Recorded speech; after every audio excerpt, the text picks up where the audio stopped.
Bonjour et bienvenue dans ce dernier chapitre de d'Herborance de Charles Ferdinand Ramus que je lis déjà depuis pas mal de temps et que je vais donc terminer aujourd'hui avec le chapitre 10 de la deuxième partie où dans les décombres de la montagne qui s'est écroulée, on avait laissé Antoine Pont partir à la recherche de cet homme qu'il croit encore vivant, et puis sa femme, Thérèse, la femme d'Antoine, qui veut le rejoindre. Que va-t-il se passer pour terminer? Entrons directement dans le dernier chapitre, qui pourtant va laisser le suspense encore présent un petit moment. Chapitre 10. Pour monter à d'Herborance, on compte 7 ou 8 heures quand on vient du pays de Vaud. On va en sens inverse d'une jolie rivière dont on côtoie le bord. C'est intéressant, on a l'impression que ça recommence, que c'est le début du livre. Et pourtant c'est la fin. L'eau resserrée entre les berges est comme beaucoup de têtes ou d'épaules, ou plutôt est d'épaules. Ça donne une impression de multiplicité, de foule un peu anonyme ici.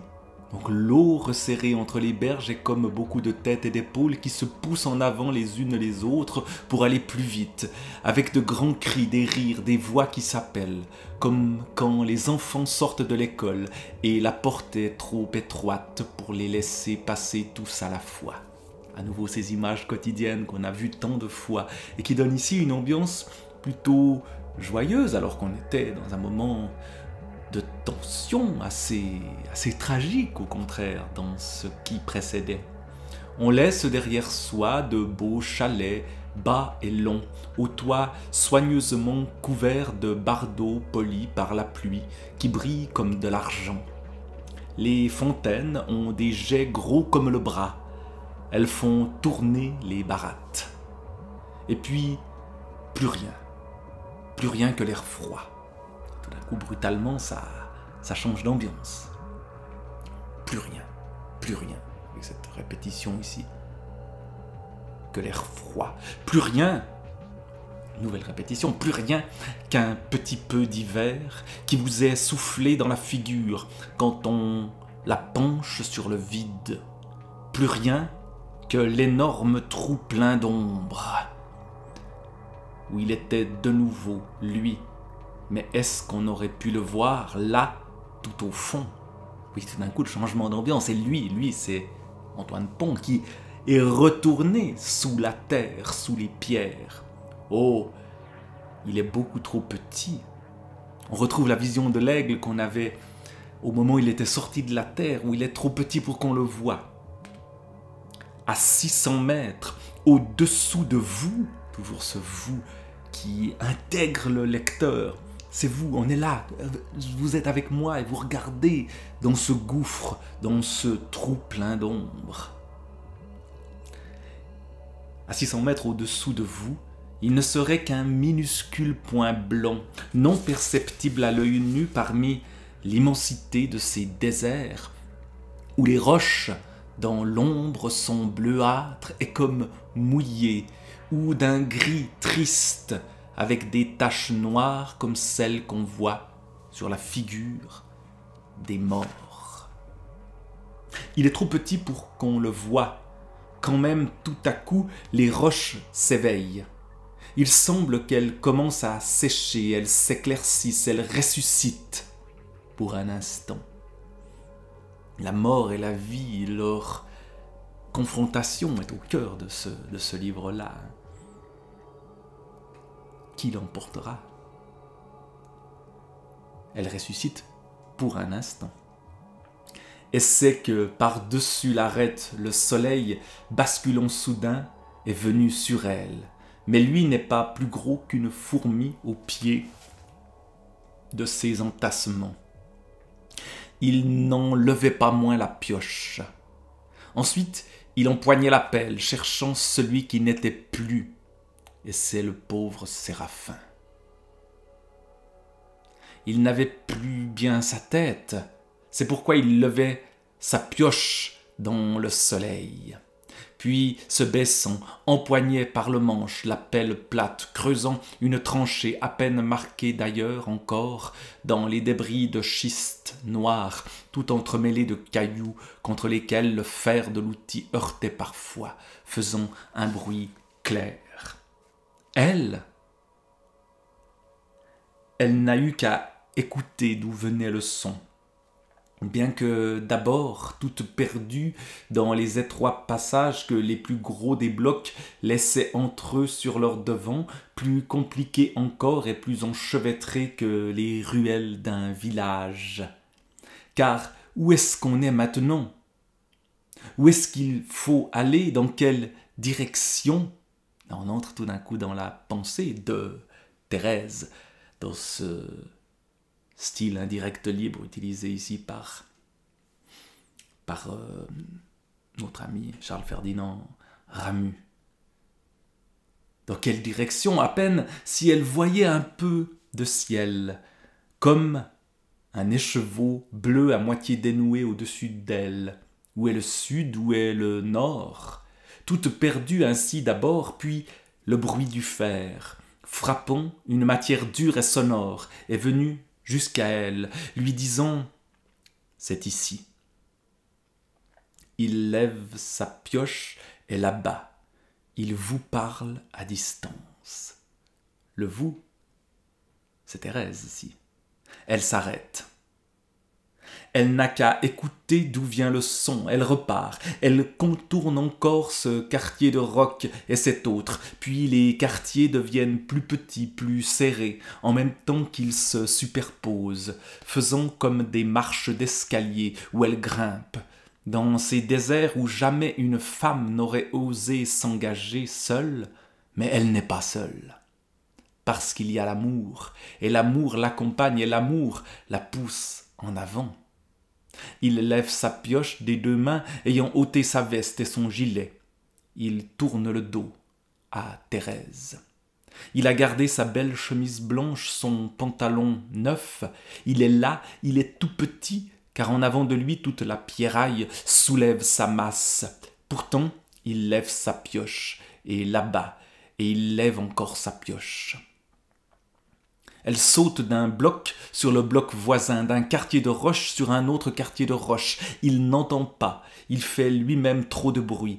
Puis il s'arrête de piocher et il prend sa pelle. Il a été dit à Thérèse, « Va plus près ». Il a été dit, c'est assez étrange cette formulation passive ici. Il a été dit à Thérèse. Quelqu'un, quelque chose lui dit ça, mais on ne sait pas qui. Va plus près. Est-ce qu'elle entend des voix? Elle est poussée par l'amour, écrivait Ramus juste avant. Il a été dit à Thérèse, c'est répété après, il a été dit à Thérèse, va toujours, n'aie pas peur, ne le lâche plus, s'il se sauve, cours-lui après. Elle l'appelle, il n'entend pas. Et de nouveau, Antoine. Il a entendu cette fois, il se retourne, il l'a vu, mais il se met à secouer la tête. Il la secoue à plusieurs reprises pour dire non, et encore non, et encore non. Elle s'avance de nouveau, on voit qu'il a dit quelque chose. Elle ne comprend pas ce qu'il dit. Puis il a laissé tomber sa pioche. Il se retourne encore une fois, la voix qui vient. Et tout à coup, il s'est mis à courir droit devant lui, vers le haut du pierrier. Voilà, cette image qui est vraiment très précise dans les gestes, dans ce qu'il fait sans le son, une sorte de film muet qu'on voit ici. Eux, ils regardent d'en bas. D'abord, ils ne virent rien. Ils voyaient des pierres. Tout d'un coup, les autres sont aussi présents, mais ailleurs, chacun est à une place différente, à sa place. C'est-à-dire Nada, Dionys, Biola, c'est-à-dire En tout, 5 hommes qui étaient venus de Zamperon. Ils ne voyaient rien, ils avaient fini par s'asseoir. Qu'est-ce qu'il faut faire? Oh, il n'y a rien à faire. On va l'attendre. Elle reviendra bien. Et lui? Oh, lui. Toujours cette économie de parole. Oh, lui, avec ici un point de suspension. Lui. Est-ce qu'il y a encore quelque chose à faire? Est-ce qu'il est encore vivant ou est-ce qu'il fait déjà partie de ces morts sous la montagne? Est-ce qu'il est en train de rejoindre Séraphin? Le soleil était descendu jusqu'à eux sur ces entrefaites. Ils ont été au beau milieu d'une des échancrures que le soleil découpait dans la bande d'ombre où ils se tenaient, tandis qu'à leur droite, celle-ci projetait loin en avant d'eux une pointe, et à leur gauche était en dents de scie, à cause des inégalités de la chaîne derrière laquelle l'astre cheminait. La chaîne du Midi, droit derrière eux. Elle élevait jusqu'au sommet de l'air ses créneaux, ses tours carrées, ses toits pointus, ses clochetons. Alors, le soleil, quand il vient, se glisse dans leurs intervalles, s'allongeant jusqu'à vous, puis se retirant.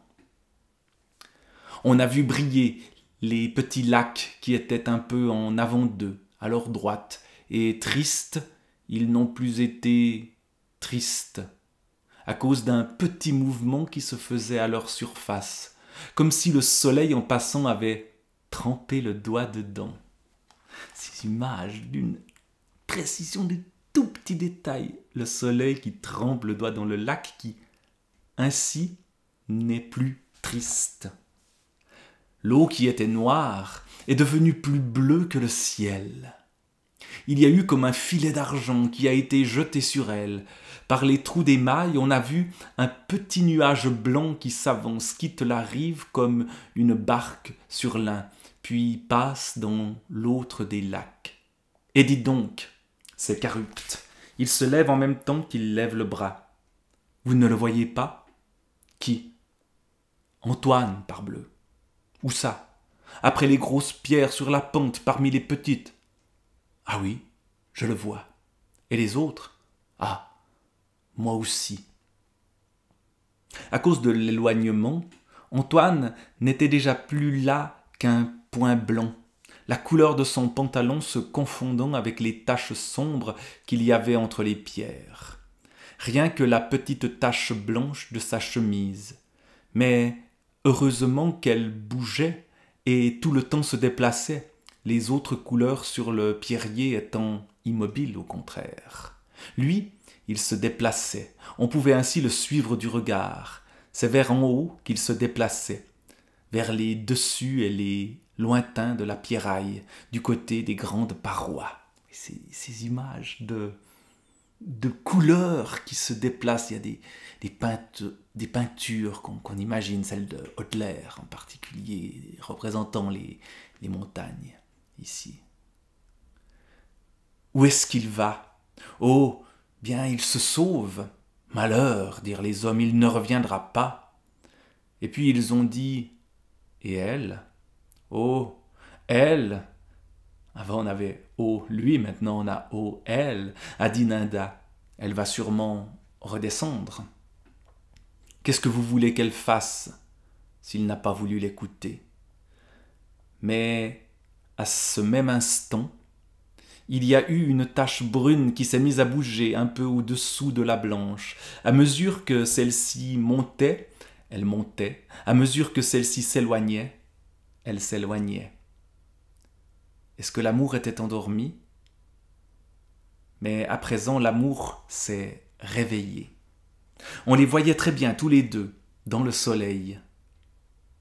C'est drôle parce qu'il y a précisément là, maintenant, un rayon de soleil qui vient d'apparaître alors que le temps était couvert, au moment où je lis ceci. Donc, c'est l'amour peut-être qui intervient ici aussi, qui se réveille aussi.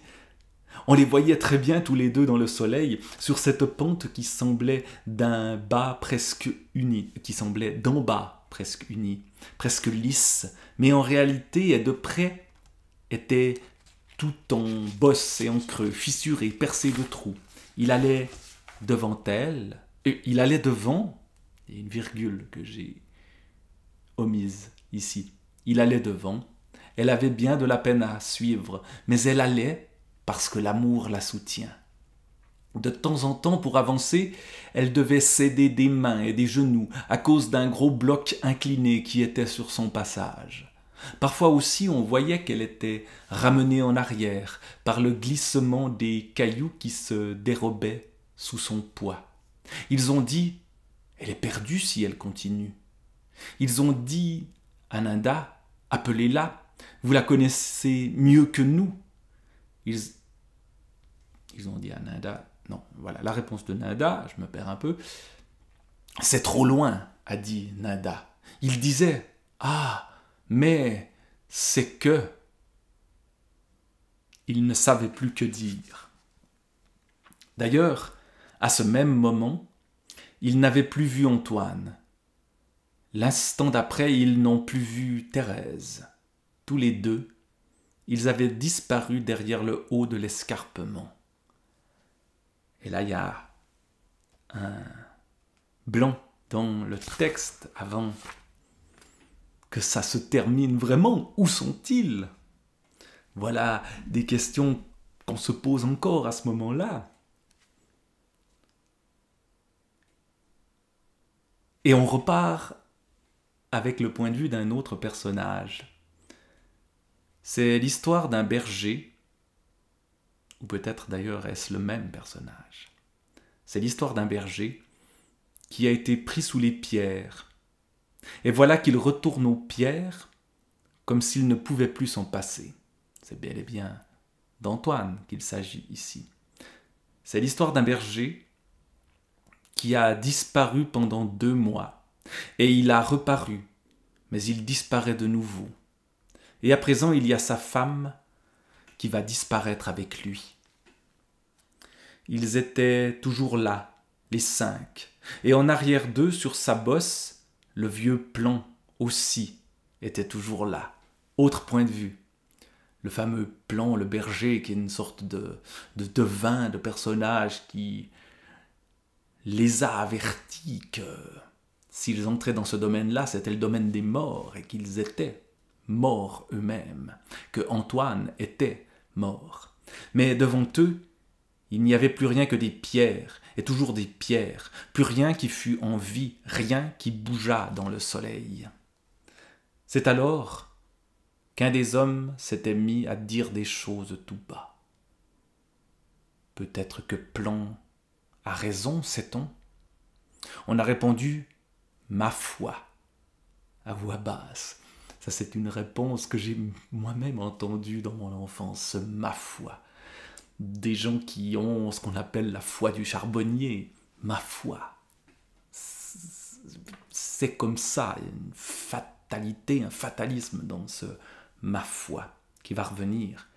Si c'était vraiment un homme, est-ce qu'il serait remonté? Est-ce que c'est pas un fantôme? Réponse, ma foi.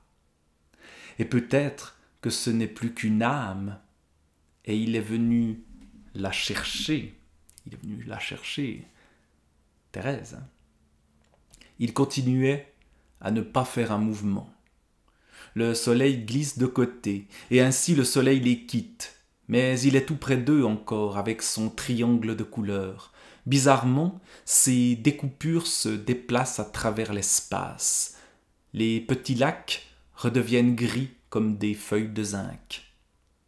C'est un jeu qui est joué par le soleil et l'ombre dans les vides qu'il y a entre les dents de la chaîne ou par les interstices qui en séparent les différents chaînons. Et eux, ayant reçu encore une fois un de ces rayons sur la nuque, ils s'étaient retournés du côté d'où ils venaient.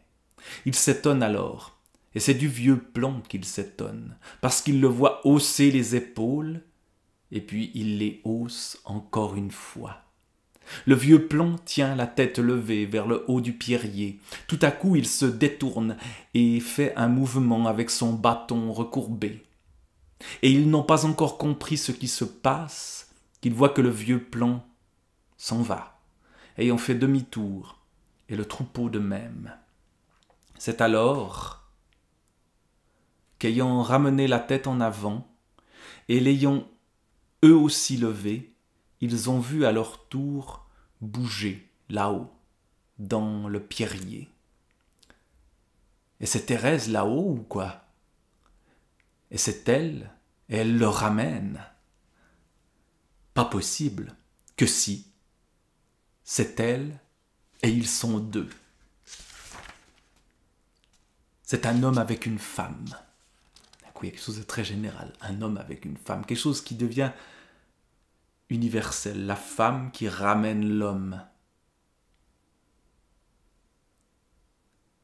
C'est plus Thérèse et Antoine, c'est un homme avec une femme. Les 5 qui étaient là avaient en face d'eux la montagne, avec ses murailles et ses tours. Et elle est méchante, elle est toute puissante, mais voilà qu'une faible femme s'est levée contre elle, et qu'elle l'a vaincue, parce qu'elle aimait, parce qu'elle a osé. Elle aura trouvé les mots qu'il fallait dire, elle sera venue avec son secret, ayant la vie en elle. Elle a été là où il n'y avait plus de vie, elle ramène ce qui est vivant du milieu de ce qui est mort. Je crois que j'avais évoqué ce mythe d'Orphée et d'Eurydice, mais à l'envers, la femme ramenant l'homme des enfers, parce qu'elle a l'enfant de cet homme en elle, et l'amour qui la pousse et le poussera aussi. Ohé! Ils poussent entre leurs mains le cri de la montagne. Ils entendent leur cri qui leur vient, et c'est de là-haut. Et c'est que de là-haut, on leur a répondu. Une voix d'homme, une voix de femme. À nouveau, l'homme et la femme universels. Orphée et Eurydice, Adam et Ève, que sais-je. Et c'était elle, et c'était lui. Ils n'ont plus de nom à la fin du livre ici. Maintenant, on voyait que l'homme aidait la femme dans les passages difficiles. Là où la roche faisait mur, il sautait en bas le premier, il la prenait dans ses bras. Et au fin sommet de la paroi, la tranche du glacier ruisselait de lumière comme un rayon de miel. Mais derrière ceux qui venaient, et à mesure qu'ils venaient, la combe entrait dans le silence, dans le froid et dans la mort. Ohé! Quelque chose de suspendu à ce moment-là. Sont-ils vraiment revenus d'entre les morts? Il y a encore une page, même pas, un peu séparée, qui reprend ce qu'on avait quasiment au début du livre, d'Herborance. Le mot chante triste et doux dans la tête, pendant qu'on se penche sur le vide, où il n'y a plus rien. Et on voit qu'il n'y a plus rien. C'est l'hiver au-dessous de vous. C'est la morte saison tout le long de l'année. Et si loin que le regard porte, il n'y a plus que des pierres, et toujours des pierres. Depuis 200 ans à peu près.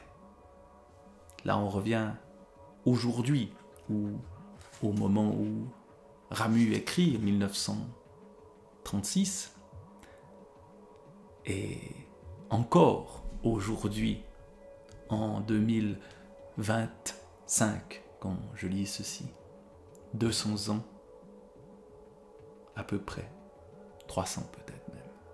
Seul, quelquefois, un troupeau de moutons se montre dans ces solitudes, à cause d'un peu d'herbe qui y pousse, là où la roche lui laisse la place de percer.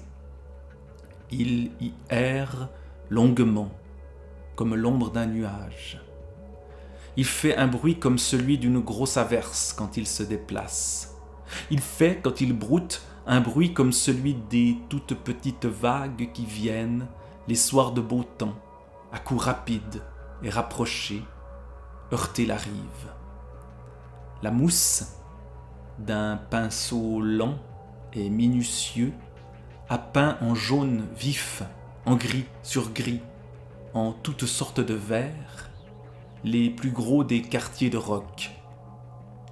Ils nourrissent dans leurs fissures plusieurs espèces de plantes et de buissons, hérelles, myrtilles, épines vinettes, aux feuilles dures, aux fruits ligneux, qui tintent dans le vent doucement, comme des clochettes.